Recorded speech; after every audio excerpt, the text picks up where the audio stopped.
Break के बाद स्वागत है आप सभी का। धार से बड़ी खबर है, जहां पर कारम डैम से पानी के रिसाव के मामले में सीएम शिवराज लगातार नजर बनाए हुए हैं। वल्लभ भवन में सीएम ने समीक्षा बैठक की, मरम्मत कार्यों को लेकर जानकारी ली। वीडियो कॉन्फ्रेंसिंग के जरिए धार कलेक्टर से जानकारी ली, लोगों को सुरक्षित जगहों पर पहुंचाने के निर्देश दिए। कलेक्टर से बोले सीएम के युद्ध स्तर पर काम करें। यह बड़ी खबर हम आपको बता रहे हैं। मुख्यमंत्री शिवराज सिंह चौहान ने मरम्मत कार्यों को लेकर जानकारी ली है। वीडियो कॉन्फ्रेंसिंग के जरिए धार कलेक्टर से जानकारी ली है, लोगों को सुरक्षित जगहों पर पहुंचाने के निर्देश दिए गए। कलेक्टर से मुख्यमंत्री बोले कि युद्ध स्तर पर काम करें और साथ ही मुख्यमंत्री ने कलेक्टर से यह भी कहा कि जीवन में कई बार जो चुनौतियां हैं वो बड़ी हो जाती हैं, तो अब ऐसे में पूरी तरीके से ध्यानपूर्वक तरीके से और अच्छे से काम करें। घटना पर सीएम शिवराज लगातार नजर बनाए हुए हैं।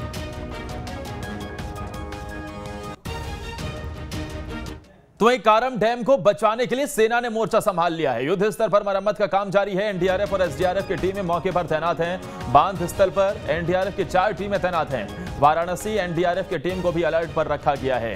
तो कारम डैम को बचाने के लिए सेना ने मोर्चा संभाल लिया है और लगातार मरम्मत का काम जारी है। एनडीआरएफ और एसडीआरएफ की जो टीमें हैं वो भी मौके पर तैनात हैं। बांध स्थल पर एनडीआरएफ की 4 टीमें तैनात हैं। वाराणसी एनडीआरएफ की टीम को अलर्ट पर रखा गया है। बांध स्थल पर एनडीआरएफ की 4 टीमें तैनात की गई हैं। ये बड़ी खबर हम आपको बता रहे हैं। सेना ने भी मोर्चा संभाल लिया है और लगातार सेना की तरफ से देर रात से ही मोर्चा संभाला गया। अब एक के बाद एक कदम उठाए जा रहे हैं। पोकलेन मशीनों को वहां पर लगाया गया है और अब ये पोकलेन मशीनें 6 हो गई हैं। पहले 5 पोकलेन मशीनों का इस्तेमाल किया जा रहा था, क्योंकि एक अतिरिक्त रास्ता, एक अलग से रास्ता बनाया जा रहा है जहां से ये जो पानी है वो वाटर लेवल को कम किया जा सके, पानी वहां से निकल सके।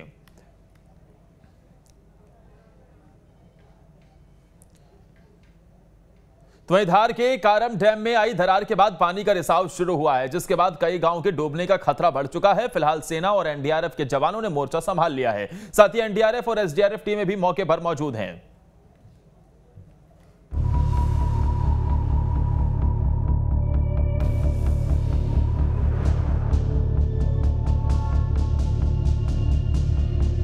धार के कारम नदी पर बन रहे डैम को फूटने से बचाने के लिए अब सेना ने मोर्चा संभाल लिया है। सेना के जवान रात करीब 2 बजे मौके पर पहुंचे और जवान बांध को फूटने से बचाने के काम में जुट गए हैं। हाई टीम में करीब 30 से 35 ट्रेंड जवान शामिल हैं। सभी टीमें अपनी वेल इक्विपमेंट है, सभी के पास बोट और life buoy, deep driver set सब है रेस्क्यू करने के लिए। हाँ, अभी जो हालात लग रहे हैं, अभी क्या लग रहा है? तो एक्सपर्ट है सर, हमेशा इस तरह की चीज़ों परिस्थितियों में आप लोग का सामना पड़ता है, क्या लग रहा है सर? इसमें तो यही है, जब अगर ऐसी स्थिति होगी तो इवैक्यूएशन किया जाएगा। लोगों को पहले ही जागरूक कर दिया गया है। जो प्रभावित इलाका होने वाला वहाँ से लोगों को हटा भी दिया गया है। बाकी जैसे पानी का ये होगा उसके बाद जैसे हमारी टीम कार्य करेगी। दरअसल धार में भरुड़पुरा और कोठीदा के बीच कारम नदी पर बनाए जा रहे डैम में गुरुवार से लीकेज के बाद पानी का रिसाव शुरू हुआ था। शुक्रवार सुबह बांध के एक तरफ की मिट्टी बह गई, इससे डैम की वॉल का बड़ा हिस्सा ढह गया। इसके बाद खतरे के मद्देनजर प्रशासन ने डैम के आसपास के 18 गांव खाली करा लिए हैं। इनमें धार जिले के 12 और खरगोन के 6 गाँव शामिल हैं। इससे करीब 40,000 लोग प्रभावित हुए हैं।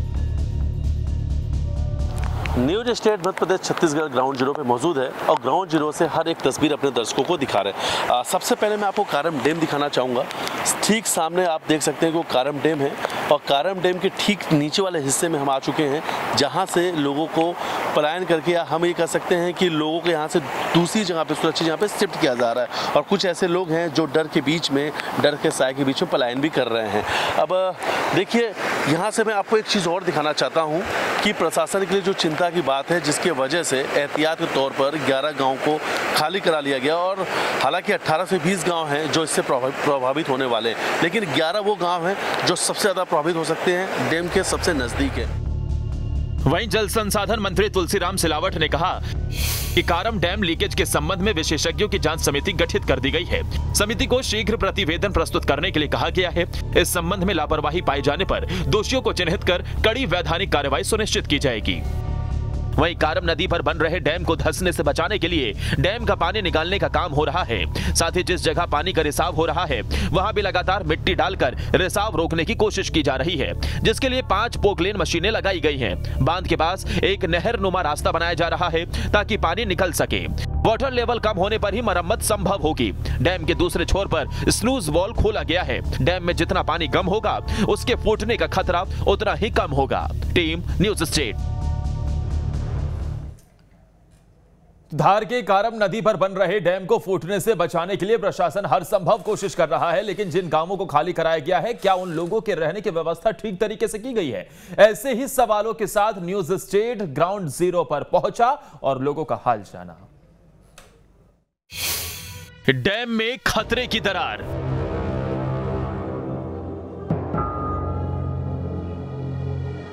आफत में कई लोगों की जान। डैम से पानी निकलने वाला है, आप लोग तत्काल घरों से बाहर निकलें। जंगल बना आशियाना।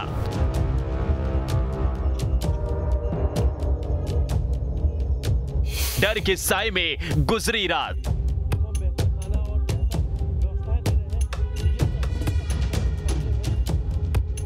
गौर से देखिए इन तस्वीरों को, जहां बच्चे भी हैं, बड़े भी हैं और बुजुर्ग भी हैं। सभी के चेहरों पर सिर्फ खौफ दिख रहा है कि आने वाला वक्त उनके लिए कैसा होगा। डर लाजमी भी है क्योंकि धार के कारम डैम से जैसे जैसे पानी का रिसाव बढ़ रहा है वैसे वैसे आसपास के गांव पर खतरा बढ़ता जा रहा है। ऐसे में प्रशासन ने भी आनन फानन में 11 गांवों को खाली तो करा दिया, लेकिन भांडाखो गांव की हकीकत तो कुछ और ही बयां कर रही है। दरअसल प्रशासन ने दावा किया था कि वो ग्रामीण को रहने के लिए बेहतर शेल्टर हाउस और वहीं खाने की बेहतर व्यवस्था देंगे, लेकिन जब न्यूज़ स्टेट की टीम ग्राउंड जीरो पर पहुंची तो तस्वीरें बेहद ही हैरान करने वाली थी। यहाँ भांडाखो गांव के लोग 400 फीट ऊपर घने जंगल में रात बिताने को मजबूर थे।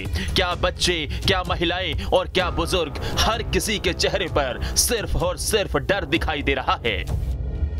व्यवस्थाओं खोलते हुए देखिए आपको कुछ लोग और भी दिखेंगे जो टार्च में, कोई गद्दे, कोई बिस्तर, कोई परिवार, हर कुछ लेके लोग नीचे से ऊपर पहुंचे। देखिए और अंदर हम चल रहे हैं, अंदर की और कुछ तस्वीर आपको दिखाते हैं।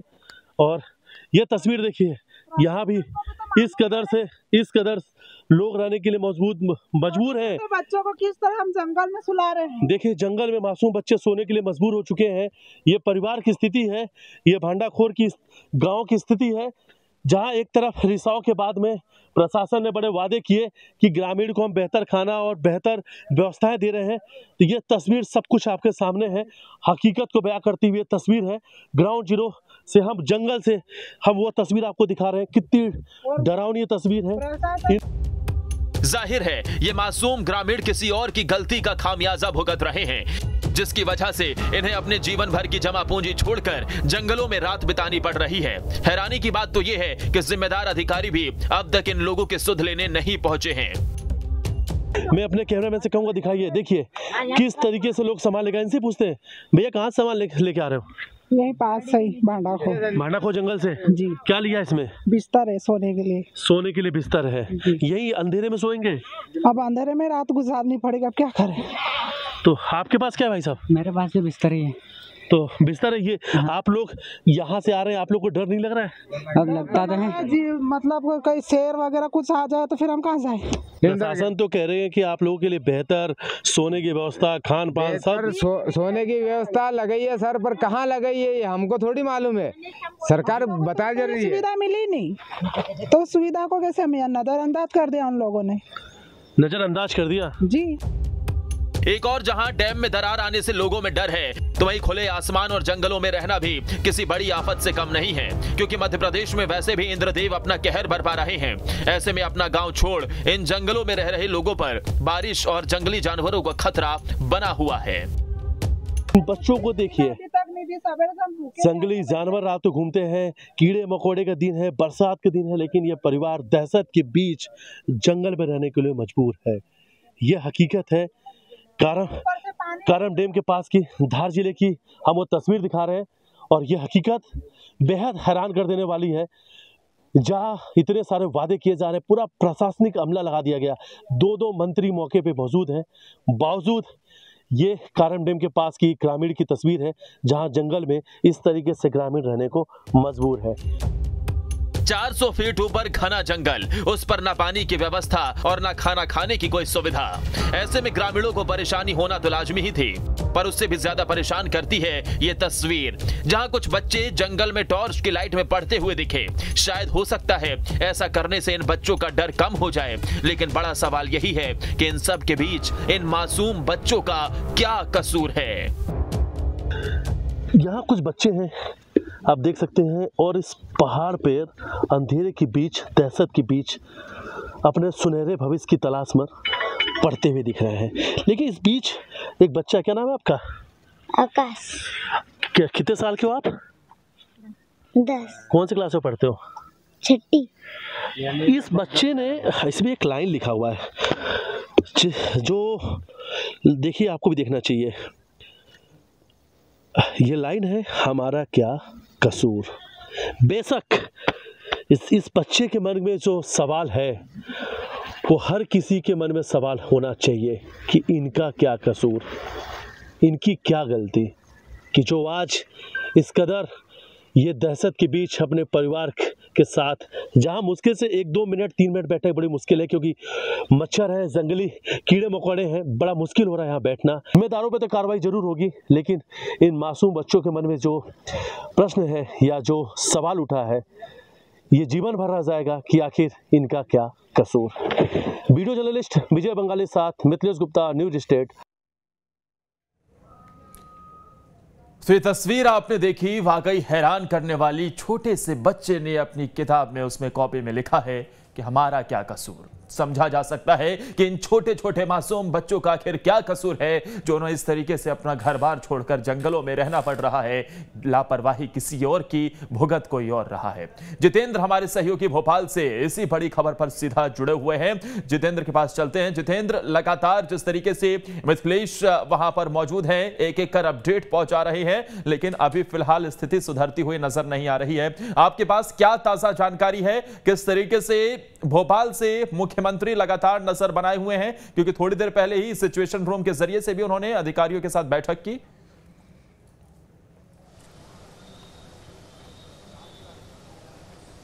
बिल्कुल, देखिए, मुख्यमंत्री शिवराज सिंह चौहान लगातार धार के जो मामले पर अपनी नज़र बनाए रखे हैं। लगातार SES और जो प्रमुख सचिव हैं उनके साथ बैठकर एक मीटिंग की जा रही है और वीडियो कॉलिंग के माध्यम से तमाम जो चीज़ें हैं वो अपडेट है वो लिए जा रहे हैं।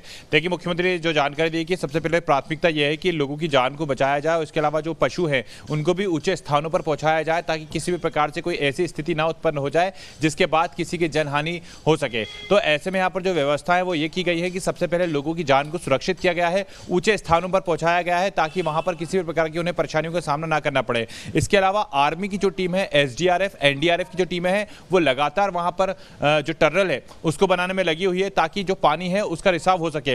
हालांकि वहां पर यह बताया जा रहा है कि चट्टान आ गई है, लेकिन चट्टान में ब्लास्ट करके उसको हटाया नहीं जा सकता, क्योंकि अगर ब्लास्ट किया जाएगा तो ब्लास्ट के जरिए जो बांध की मिट्टी धंस रही है, जो लगातार वहां से पानी का रिसाव हो रहा है, वो और भी तेजी के साथ हो सकता है। इसलिए ब्लास्ट को ना करते हुए चट्टान को तोड़ने का काम किया जा रहा है ताकि चट्टान को तोड़ने के साथ जो पानी है उसको 2 दिशाओं में मोड़ दिया जाए और जो डैम है वो खाली किया जा सके। क्योंकि देखिए, ये जो डैम था ये निर्माणाधीन डैम था, ये निर्माण नहीं हुआ था इस डैम का, ये निर्माणाधीन जो काम था वो चल रहा था और इसका जो कार्य चल रहा था उसके बाद ऐसा अंदेशा नहीं था कि इस बार पानी जो काफी तेजी से आ जाएगा। लेकिन इंद्र देवता की मेहरबानी पूरे मध्य प्रदेश में हुई और एकदम से पानी यहाँ पर काफी तेजी से आया, जिसके बाद जो निर्माणाधीन डैम का काम चल रहा था वहां पर जो पानी था वो भर गया था, जिसके बाद ये स्थिति उत्पन्न हुई है। हालांकि इसको लेकर तमाम जो एक्सपर्ट है उनसे भी जो राय मशवरा है वो लिया जा रहा है कि कैसे इसका जो काम है वो किया जा सके ताकि लोगों की जान माल को बचाया जा सके। अभी जो वर्तमान में जानकारी प्राप्त हुई उसके मुताबिक रुड़की के डॉक्टर NK गोयल, लगातार उनसे संपर्क किया जा रहा है और उनके ही दिशा निर्देश के अनुसार जो काम है वो किया जा रहा है। क्योंकि देखिए, बांध जो बना है वो निर्माणाधीन बांध है, अभी इसका जो काम है वो चल रहा था, यानी कि जो मिट्टी थी, मिट्टी के पीछे जो सीमेंट के पिलर होते हैं वो लगाए जाने थे, लेकिन उसके पहले ये बांध भर गया, पानी काफी तेजी से आ गया और जिसके बाद जो रिसाव है वो होना शुरू हो गया है। तो ऐसे में निर्माणाधीन बांध के अंदर जिस प्रकार से जो होल हुआ है, पानी निकल रहा है, उसको रोकने का जो प्रयास है वो किया जा रहा है और इसको लेकर लगातार जो एक्सपर्ट की मदद है वो ली जा रही है। सबसे बड़ी दिक्कत की बात यहाँ पर यह है कि पानी जो है अभी रुका हुआ है, तो देखिए ये तो एक अच्छी बात है, लेकिन दिक्कत की बात यह है कि बांध के ठीक सामने की ओर अगर हम देखें तो काफी ऐसे गांव हैं जो वहां पर पड़ते हैं। धार जिले के करीब 7 गांव हैं और खरगोन जिले के भी 6-7 गांव हैं। तो ऐसे कई गांव हैं जिन्हें खाली कराया गया है, और इसलिए खाली कराया गया है कि अगर किसी भी प्रकार से कोई ऐसी स्थिति बन जाती है कि बांध का जो लेवल है वो काफी तेजी से भर जाता है और एक हिस्सा टूट जाता है, तो पानी का जो प्रेशर होगा वो काफी तेजी से निकलेगा, और ऐसे में ये जो गांव है वो डूब में आ जाएंगे। गांव डूब में ना आ सके और ऐसे में जो लोग हैं किसी प्रकार की जनहानि यहां पर ना हो, इसलिए सबसे पहले यहां पर जो रेस्क्यू ऑपरेशन है वो लोगों को हटाने का चलाया गया।